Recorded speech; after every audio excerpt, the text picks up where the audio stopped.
We are now happy to be joined by a co-host of the Couch Potato Show podcast, Tyler Maines, good buddy of mine. Tyler, thanks for coming on and joining us today, man.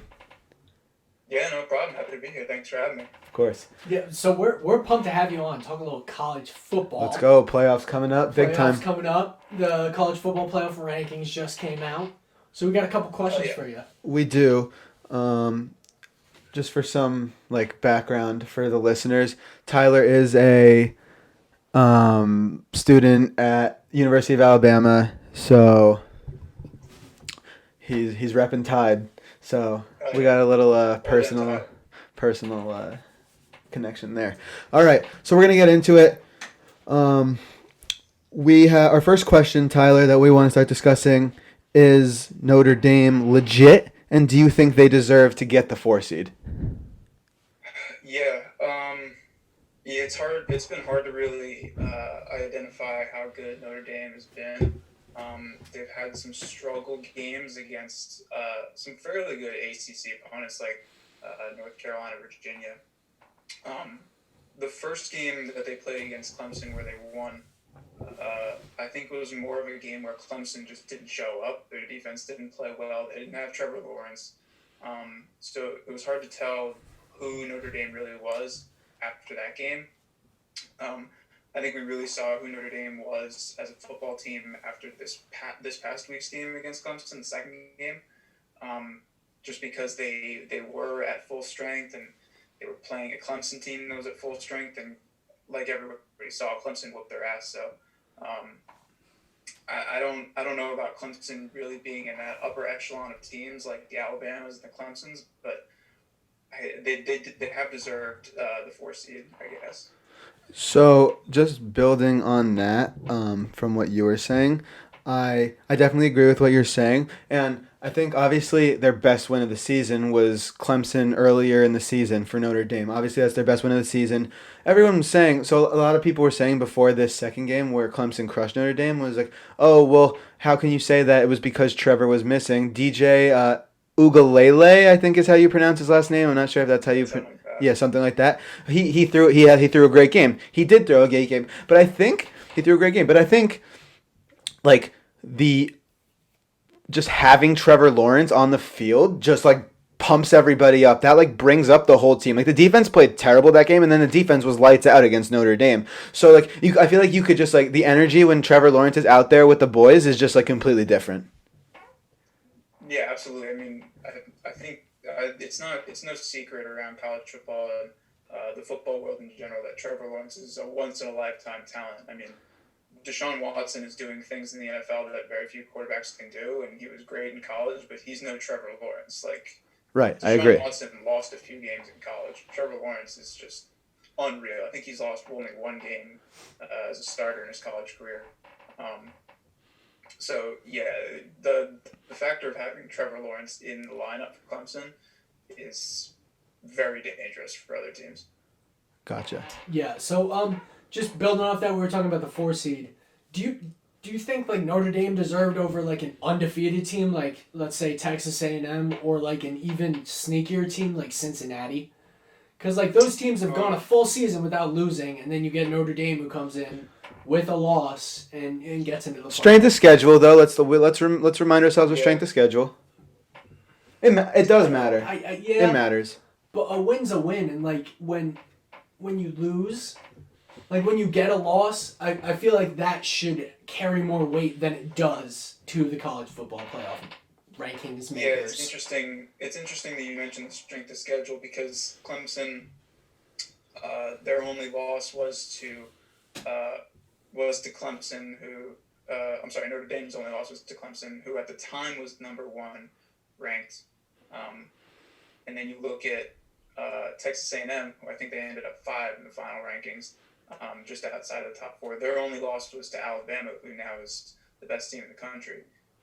So it is tough that um, you put Notre Dame up there.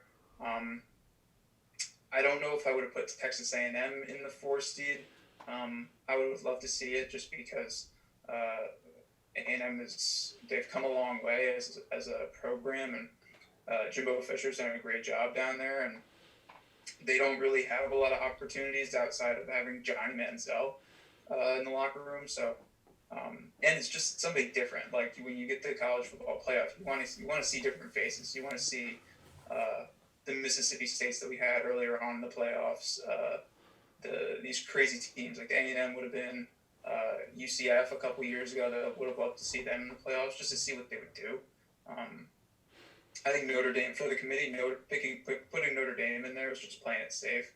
I don't think anybody's expecting Notre Dame to go out there in a couple weeks against Alabama and actually put up a fight. No, I agree with you on that. The argument with Cincinnati is an interesting one because they are a group of five, so they don't have a strength of schedule at all, but they have looked very good. Yeah, they look like a legit team, and it's like, when are we going to start giving these teams that maybe don't have the following as these elite teams, but are solid teams, when are we going to start giving them a chance? Is at least how I feel. Yeah. And it's interesting because I was watching the selection show on Sunday morning, and Reese Davis put it best after they released the top six. He said Cincinnati went undefeated this year. They crushed every single opponent they had, and they won their conference. And the conference championship game wasn't exactly a close game. So what is it going to take for a group of five school to make the college football playoff? Like, there's the way the committee is doing it right now. There's no way. Yeah. That's what it seems like. Five schools, it's like Coastal Carolina this year, Cincinnati, UCF in the past. It's like Cincinnati would need to do this like 2 years in a row. Like if they went undefeated again next year, that's the only way they'd probably get a spot. Yeah, and even then, I think they need strength of schedule help. I think they need to have somebody on their schedule like a top 10 ranked team at the time. I think it's unfair because it makes Division I football so Power 5 conference oriented. Mm-hmm. Yeah, exactly. Like we were saying, Ohio State, they played 6 games. How? Yeah. How were they in? Do you think that's fair at all? And what do you think about that? I think there's not now as a student of Alabama, there's not many times where I agree with anything Clemson related, but Dabo Swinney had Ohio State ranked, I think, 11 in his coaches poll this week. I think that was spot on. I think Dabo put it best. Wow. Ohio State, you can't put them ahead of a Texas A&M team that has more consecutive wins than Ohio State does games played. You can't put them ahead of Cincinnati because Ohio State has played nobody, even less than Cincinnati. So you're going based off the eye test. Yeah, they do have Justin Fields, who's one of the best players in the country and going to be a top 5 pick in the draft, but they don't deserve it at all. They haven't played anybody. Exactly. I think that's where we're at too. Klein mentioned earlier, you're currently a student at Alabama. We were talking about this. Do you think this is the most sneaky number 1 ranked Alabama team in the recent years? I feel like they're not getting as much talk as like they always do, but they're there at number 1 like always. So what do you think? I think last year was definitely a showing of that every program is mortal. No one's this outstanding NFL. None of these teams are going to go out and beat the Jets. None of these teams are going to go out and beat the Jaguars right now. I know that was a discussion in years past, but that's just not going to happen. We saw Clemson fall to Notre Dame. Their defense played atrocious that day. We saw Alabama struggle last year. They ended up, I think, ranked 12th finally. Played a bowl game against Michigan, which we haven't seen in years. So I think that really showed that they were mortal and that they weren't really anything special. I think now that everyone knows that, I think they're just like every other team. They're just like Clemson. They're just like Ohio State.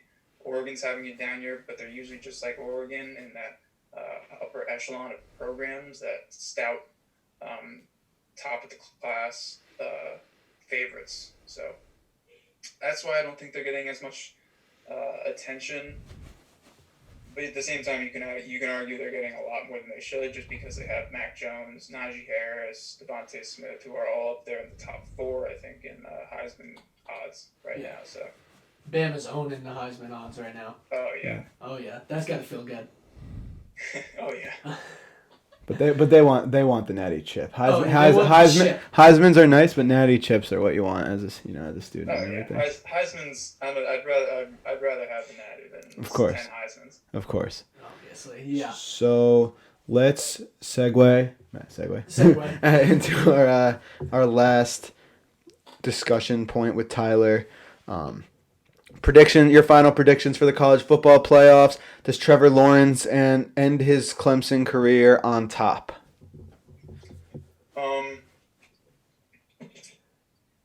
It's tough because Trevor Lawrence is so good. He is. I think they're going to blow out Ohio State. I don't think that game's going to be close. I think the Alabama game against Notre Dame is going to be a lot closer. But still not going to be close. I think we're going to get an good old school Alabama Clemson championship game.